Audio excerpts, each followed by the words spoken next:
வெற்றிலை வராகி தாயின் வெற்றி வாக்கு இது. என் தங்கமே, அமைதியாக இருப்பவர்களுக்கு கோபம் வராது என்று நினைத்து விடாதே. அவர்கள் மனதை கட்டுப்படுத்த தெரிந்தவர்கள்.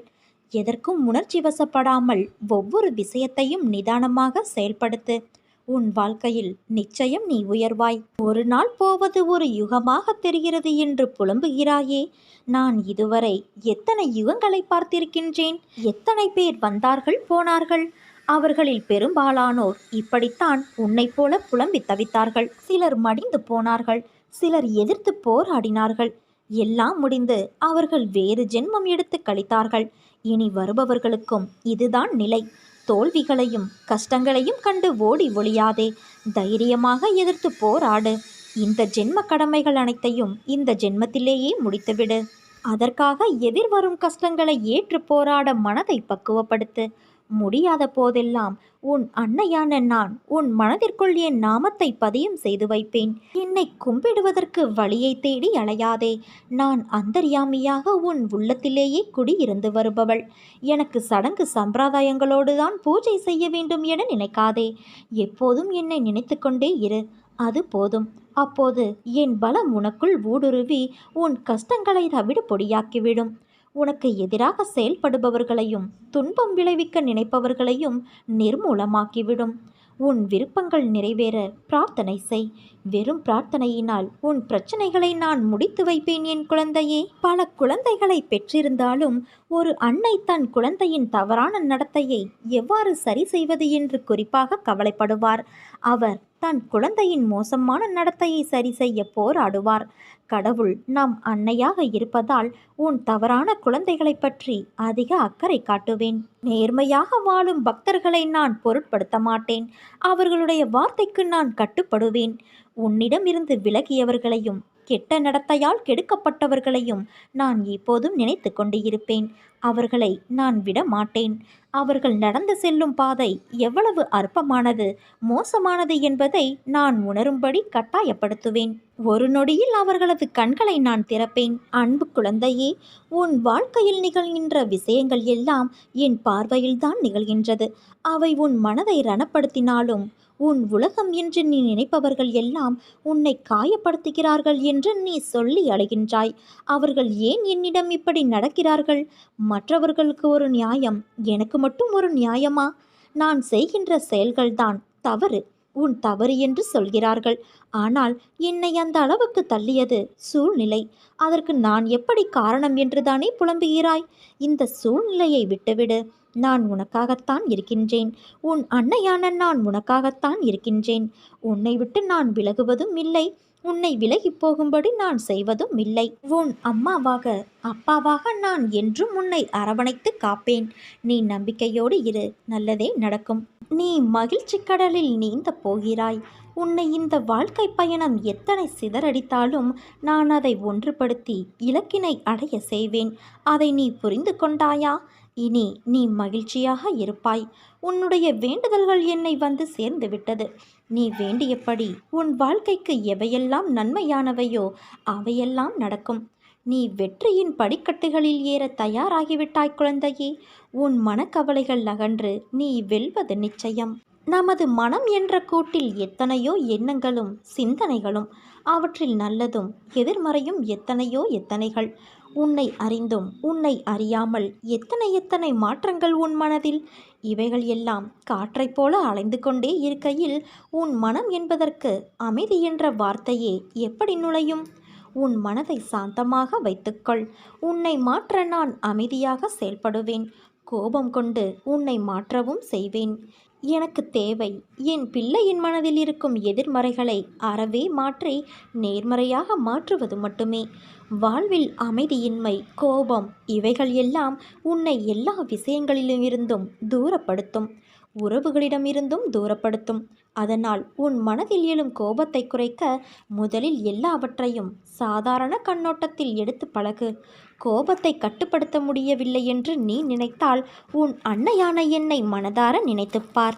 என் நாமத்தை நினைத்து என் கோபமானது என்னையும் என்னை சுற்றியுள்ளவர்களையும் ஒருபோதும் காயப்படுத்திவிடக்கூடாது என்று மனதார நினைத்து என்னை நோக்கி பிரார்த்திக்கத் தொடங்கு. நிச்சயம் சிறிது நேரத்தில் உன்னுள் எழும் மாற்றங்களை நீ உணர்வாய். இது கோபத்திற்கு மட்டும் பொருந்தும் மருந்துகள் அல்ல.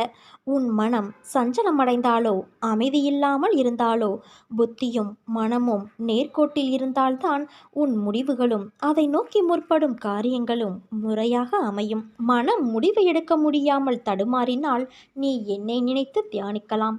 நிச்சயம் உன்னுள் ஒரு தெளிவு பிறக்கும். நாம் இப்படி இருக்கிறோமே என்று வருந்துவது உன்னை நீ மாற்றிக்கொண்டு ஒரு நல்ல நிலையில் நல்ல குணங்களோடு இருக்கப் போகிறாய் என்பதற்கான அறிகுறி. அதனால் உன்னுள் எழும் அனைத்து நேர்மறை எதிர்மறை எண்ணங்களை கவனி.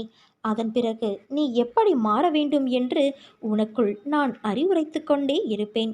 அதை விசுவாசத்தோடு கேட்டு நடந்தால் நிச்சயம் நீ செம்மையடைவாய் குழந்தையே. நீ படும் துயரமும் அனுபவிக்கின்ற மன இறுக்கமும் அழுகின்ற அழுகையும் என்னை பாடாய்படுத்துகிறது. இனி உன்னை நான் அதிகமாக நேசிக்கப் போகிறேன். இதுவரை உனக்கு நடந்த கெடுபலன்களையெல்லாம் மாற்றி அமைக்கப் போகிறேன். நீ புத்திசாலியாக இருந்து உன் குடும்பத்தை கட்டி எழுப்பு என் குழந்தையே. பிறர் உன்னை கேலி பேசுகிறார்கள், குறை கூறுகிறார்கள், அவமரியாதையாக பார்க்கிறார்கள் என்றெல்லாம் கவலைப்படாதே. அவர்கள் எல்லாம் உன் வளர்ச்சி பிடிக்காமல் மீண்டு வந்து விடுவாய் என்ற பயத்தில் புலம்புகிறார்கள். அவர்களுக்கு எல்லாம் ஒரு பொன் சிரிப்பை தவிர வேறு எதையும் காட்டாதே. இழப்பிலிருந்து படிப்பை கற்றுக்கொள். எழுந்து கால் ஊன்றி நில். உன்னால் முடியும். உன்னால் மட்டுமே முடியும். நிச்சயமாக சறுக்கலிலிருந்து நீ மீண்டு சாதிக்கப் போகிறாய். உன்னை இழந்தவர்களும் கைவிட்டவர்களும் கடன் கொடுத்து சுரண்டியவர்களும் கதவை சாத்தி கொண்டு போனவர்களும் உன்னை பார்த்து பிரமிக்கப் போகிறார்கள். அதுவரை நான் சிறிதும் அயராது உனக்காகவே உழைக்கப் போகிறேன். ஒருவருக்கு இணையில்லாத புத்தி சாதுரியம் இருக்கலாம், ஆடாத அசையாத சிரத்தையும் இருக்கலாம். ஆனால் என்னை போன்ற பலமான ஒரு நல்ல வழிகாட்டி உனக்கு அமைவதற்கு தெய்வ பலம் அவசியம் வேண்டும். அதை நீ கடைபிடித்துக்கொள். நானும் உங்களை விடாமல் வணங்கிக் கொண்டே இருக்கிறேன். எனக்கு ஒரு பதிலை நீங்கள் இன்று சொல்ல வேண்டும் என கேட்டிருந்தாயல்லவா? ஒரு விதையை விதைத்துவிட்டால் அதன் செயல்கள் ஆரம்பமாகிவிடும். அதற்குரிய காலத்தில் அதன் பூக்கள் பூக்கும், காய்க்கும். ஆனால் தினமும் அது முளைத்து விட்டதா, வளர்கிறதா என்று பார்ப்பதைப் போல உன் பிரார்த்தனைகள் என்னிடம் வந்துவிட்டால் அதற்கான தீர்வுகள் நடக்க ஆரம்பித்துவிடும். அது உன்னை சுற்றி நடந்து கொண்டுதான் இருக்கும். அது உன் வினை தீரும் காலம். அது உனக்கு நிச்சயம் கிடைக்கும் என் குழந்தையே. உன் பிரார்த்தனைகள் நீரூற்றி வளர்ப்பது போல உன் வளர்ச்சிக்கு துணையாக இருக்கும். புரிகிறதா? மாற்றம் உன் வாழ்வில் நிச்சயம் நடக்கும். உனக்கு சஞ்சல புத்தி எப்போது ஏற்படுகிறது தெரியுமா? எல்லாம் இருக்கும் போதும் ஏற்படும், எதுவும் இல்லாத போதும் ஏற்படும். பொறுப்பில்லாமல் வாழ்க்கையை ஆரம்பித்து நடத்தும் போதும், பொறுப்போடு நடந்தும் தோல்வியின் பாதையில் போகும்போதும் ஏற்படும். மனசாட்சியோடு நடந்து கொள்ளும் போதும் ஏற்படும். ஏதோ ஒரு எதிர்பார்ப்பு மனதில் இருக்கும் போதும் ஏற்படும். அப்படியானால் எல்லா நிலைகளிலுமே சஞ்சல புத்தி ஏற்படுமா என்றால் நிச்சயமாக ஏற்படும். வாழ்க்கையில் நிறைய சாதிக்க வேண்டும் என்ற எண்ணம் இல்லாவிட்டாலும் தன்னிறைவோடு வாழ வேண்டும் என்ற எண்ணத்திலாவது ஒருவர் வாழ வேண்டும். இதற்காக தொழில் செய்கிறோம், வேலைக்கு செல்கிறோம். நமக்கென கடமைகள் இருக்கின்றது. அது தனது திருமணமாக இருக்கலாம், வீடு கட்டுவதாக இருக்கலாம், பிள்ளையின் படிப்பாக இருக்கலாம், தொழிலை பெருக்கும் ஒரு முயற்சியாக இருக்கலாம், அல்லது வாழ்வில் முன்னேற ஏதோ ஒரு வழியாகவும் இருக்கலாம். அவற்றை சரியாக செய்ய வேண்டும் என்று முனையும் போது பிரச்சனையை சந்திக்கிறோம். எந்த பிரச்சனையாக இருந்தாலும் அது கொதிக்கின்ற எண்ணெயை போன்றது. இளம் சூடாக இருக்கும் வரை இதமாக இருக்கும். கொதிக்க கொதிக்கத்தான் உடல் வெந்து போகும். ஆமை இருக்கிறதே, அதை கொல்வதற்காக ஒரு பாத்திரத்தில் நீரை ஊற்றி கொதிக்க வைப்பார்கள். நீர் இளம் சூடாக இருக்கும் வரை இதமாக இந்த தண்ணீர் போல எங்கும் தண்ணீர் இருக்காது என நினைத்து ஆமை கால்களை அகல விரித்து நீந்தத் தொடங்கும். சில நிமிடங்களில் நீர் கொதிக்க ஆரம்பித்ததும் அதிலேயே இறந்து போகும். இப்படித்தான் பிரச்சனைகளும். துவக்கத்தில் பிரச்சனை தெரியாமலேயே காலை விடுவோம். பிறகு சமாளித்து விடலாம் என அடி எடுத்து வைப்போம். இறுதியில் அதிலேயே மாட்டிக்கொள்வோம்.